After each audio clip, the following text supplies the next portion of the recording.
Hello, I'm Shikimo. I just released a new EP called Sunsets, which can be found on Google Play, Amazon, Spotify, iTunes, YouTube, pretty much wherever music is sold or heard. During production of the EP, I recorded all my studio sessions and compiled them into this behind-the-scenes video that you're about to watch. So I hope you like the video. Be sure to listen to the new EP on whatever site you use to listen to music. All the links are in the description below, and enjoy!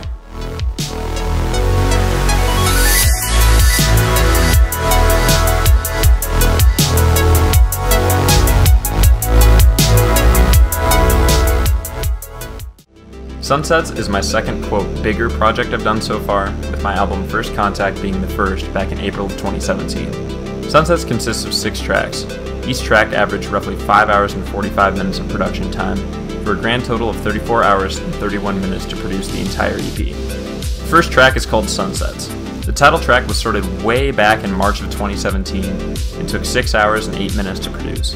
I had the project sitting in my potentials folder for a long time and decided to revisit it, adding many of the elements that are heard throughout. The project started with some very basic percussion and the very light lead you hear over top. I later added in some pads underneath and touched up the bass. My favorite part of the track, though, comes a minute 25 in, when the really lush saw pad comes in during the chorus.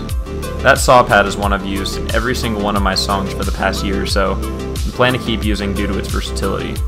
Here it's used to bolster the high-mid range, but I've also used it as an arpeggiated lead, a low-mid pad, and a high overarching lead as well. I decided to start the EP off with this track because of its intro, and felt it had a nice, even keel to get the EP going in the right direction. Final Mission is the second track in the EP. Boy, was this one fun to make. Final Mission was also started back in March of 2017. I had always wanted to do a track with a big, heavy intro, so I went and made my track Night Drive, actually. Night Drive then became the inspiration for finishing this track. I actually think of Final Mission as a better, more refined extension of Night Drive. They do share a lot of similarities. Final Mission took 5 hours and 4 minutes to produce. A little fun fact, the saw pad I mentioned in the first track is the only non-bass element present in Final Mission, aside from the main arpeggiated lead. Hear how lush it can get? Man, I love that patch. Glow is track number 3, and is far and above my favorite track I've ever produced up to this point. Glow was started in November of 2017, and took 5 hours and 7 minutes to produce. The arpeggiated flicker you hear at the end of every 4 measures or so throughout the track ended up being a patch that I've used in songs I've produced after Glow, and one that I will continue to use down the road. I was going for a chill out and synthwave mix with this track, and I am more than happy with how it turned out. I really like producing happy tracks as well, and I feel that Glow brings a lot of light not only to the EP, but to the listener as well. I look forward to producing more tracks like this in the future. Track number 4 is Starship 7. I tried to go for a synthwave style that I don't normally do for this one, with the focus of the track being more centered around the percussion rather than the leads and riffs. Producers such as Miami Nights 1984 and Power Glove were big inspirations for Starship 7. The track started way back in March of 2016 and went through a lot of significant changes from its inception.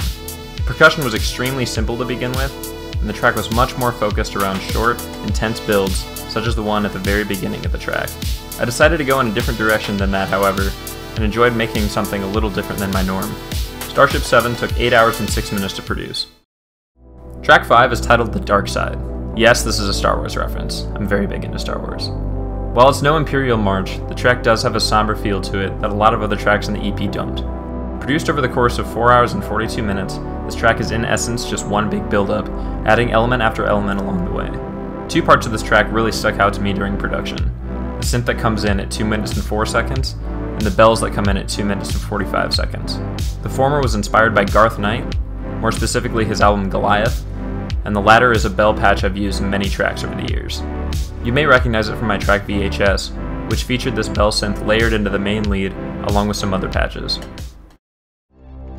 The 6th and final track is Data.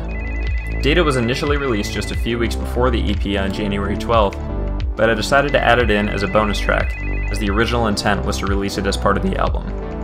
The track was started back in October of 2017, and took 5 hours and 24 minutes to produce. Most of the FX you hear at the beginning of the track were done by myself, such as the keyboard typing and the glitchy sounds. The telephone was a royalty-free sound I found.